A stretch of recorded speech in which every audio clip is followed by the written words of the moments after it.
你哋點樣預防流感同埋呼吸道感染先。口罩，口罩，眼罩，戴埋帽添。必理痛、喉痛粉劑、棉花清瘟、幸福傷風皂、痛可止、止咳通劑，我全部都要晒。但係你哋都忘記咗能夠令你哋減低感染風險嘅維多斯。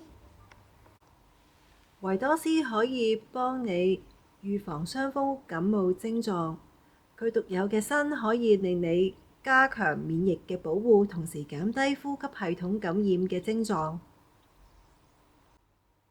第一重防護保護皮膚細胞對抗自由基，第二重防護促進免疫細胞形成，以佐對抗病菌。